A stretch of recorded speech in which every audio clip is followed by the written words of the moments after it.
Hi, it's Morgan and Maggie, and we're going to help you figure out how to find and graph functions from an input-output table. I'm 1, and now I'm 5. How do we get from 1 to 5? Okay, so let's take a look at our first example.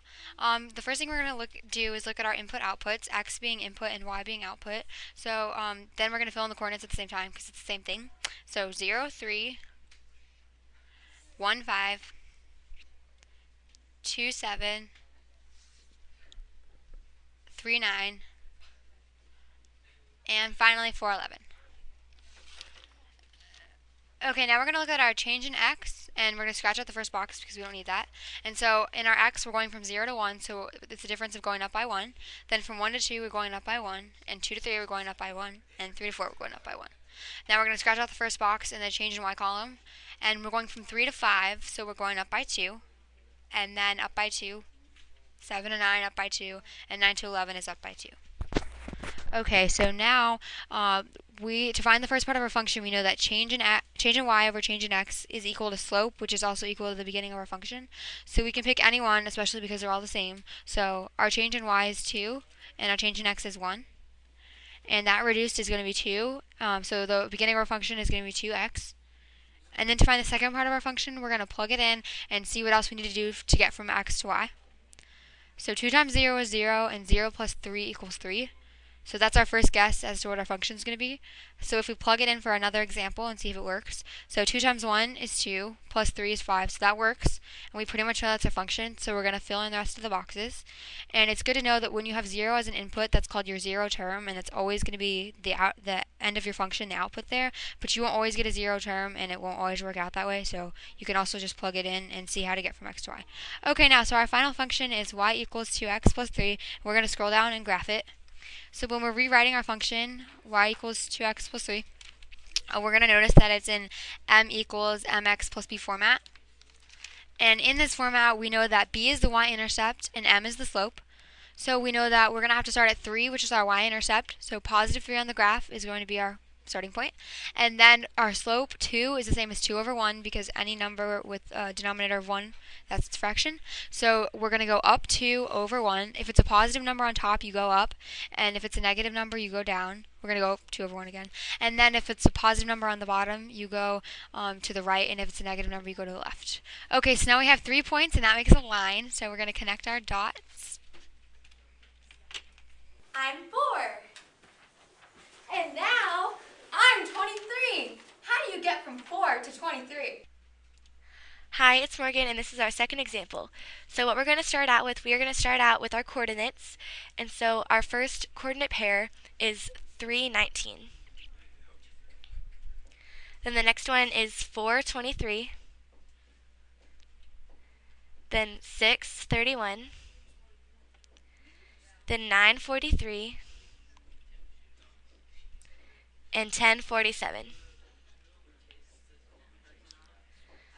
Okay, now that we have our coordinates, we are going to figure out the change in x and the change in y columns. So we're going to start with the change in x. And so we're going to scratch out the first box. And the change from 3 to 4 is 1. From 4 to 6 is 2. From 6 to 9 is 3. And from 9 to 10 is 1. Okay, on our change in y side, we can scratch off the first box. And from 19 to 23 is 4.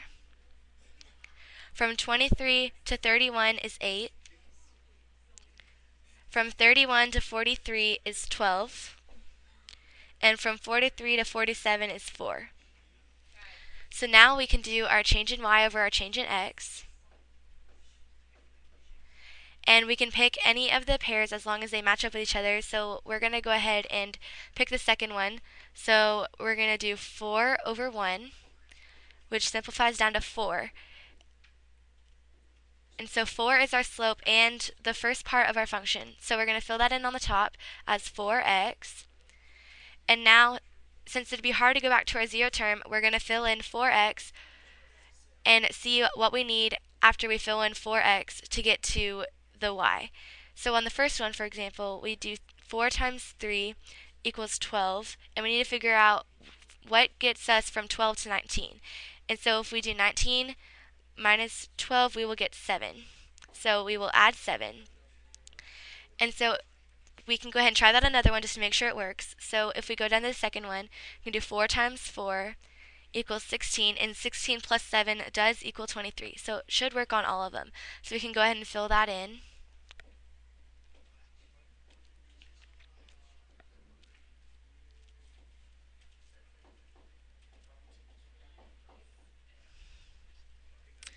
And we can fill that in on our big function on the top. So our final function is 4x plus 7. So now we're ready to scroll down to our graph.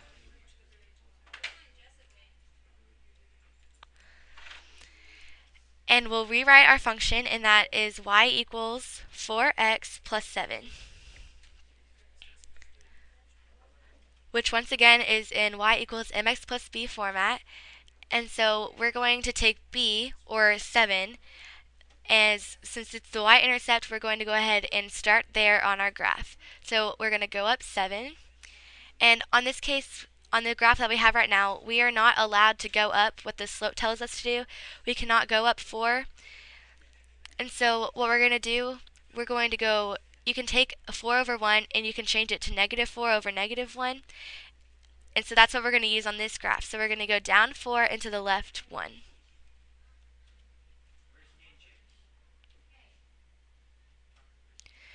And so now that we have 3 points, we can go ahead and make our line.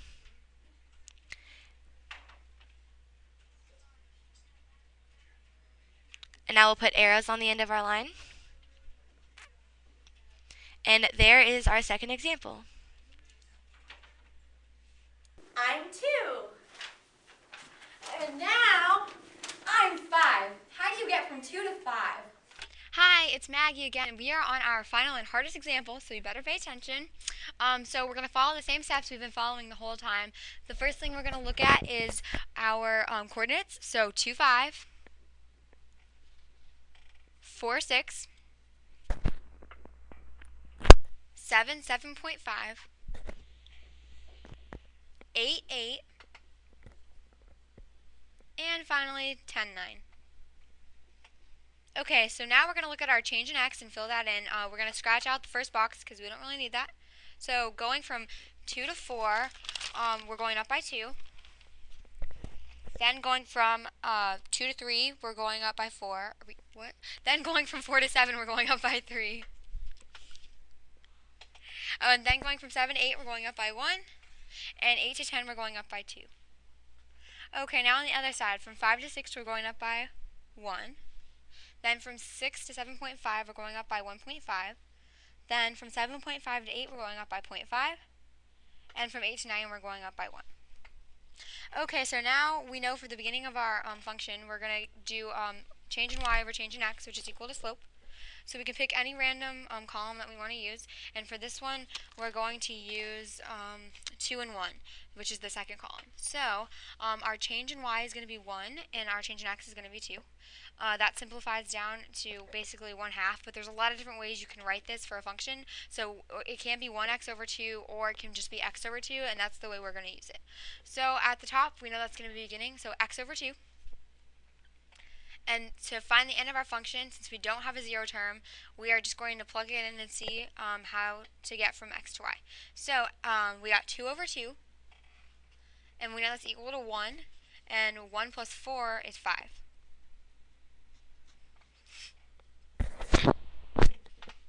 Okay, so now we're thinking that that might be a function, not really sure. So now we're going to try again just to make sure. So we've got 4 over 2.